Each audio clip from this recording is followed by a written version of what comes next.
नमस्कार मित्रांनो, टेक्निकल ज्ञान आणि नवीन अपडेट या चॅनलवरती तुमचे स्वागत आहे। मित्रांनो, आज आपण आपल्या आजच्या या व्हिडिओमध्ये बघणार आहोत अंबुजागाईचे बस स्थानक मराठवाड्यात स्वच्छ, सुंदर व सलग दुसऱ्या वर्षी प्रथम 10 लाखाचे बक्षीस मिळाले। काय असणार, चला तर जाणून घेऊया आपल्या आजच्या या व्हिडिओच्या माध्यमातून। मित्रांनो, राज्यातील सगळे बस स्थानक स्वच्छ व सुंदर असावेत यासाठी राज्य शासनाकडून हिंदू हृदय सम्राट बाळासाहेब ठाकरे स्वच्छ सुंदर बस स्थानक अभियान सुरू केले आहे। या अभियानाअंतर्गत सलग दुसऱ्या वेळी अंबुजागाई बस स्थानक छत्रपती संभाजीनगर प्रदेशात प्रथम आले आहे। यामुळे या बस स्थानकाला 10 लाख रुपयाचे पारितोषिक मिळणार आहे।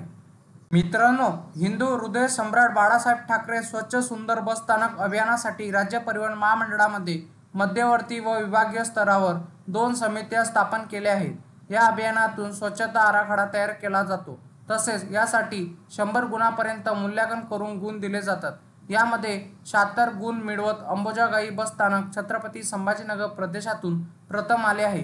प्रदेशात अ, ब, क अशा प्रकारे बक्षिसाची वर्गवारी निश्चित करण्यात आली आहे।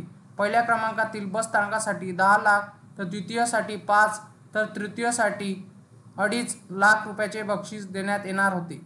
मित्रांनो, त्या दरम्यान या मूल्यांकनासाठी विभाग स्तरावर विभाग नियंत्रकाच्या अध्यक्षतेखाली समिती नेमली गेली आहे। यात विभागीय स्थापत्य अभियंता, उपयंत्र अभियंता, विभागीय कामगार अधिकारी व प्रवासी संघटनांचे प्रतिनिधी यांचा समावेश असतो। समितीकडून प्रत्येक 2 महिन्याच्या अंतरात मध्यवर्ती समितीने ठरवून दिलेल्या विभागाची तपासणी होते।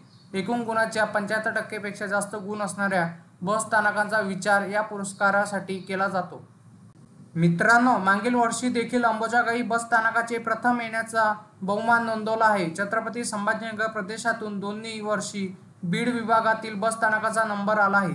सर्व चालक, वाहक, अधिकारी, कर्मचाऱ्यांचा सन्मान केला आहे, असे अजयकुमार मोरे, रापमा विभाग नियंत्रक बीड यांनी सांगितले आहे।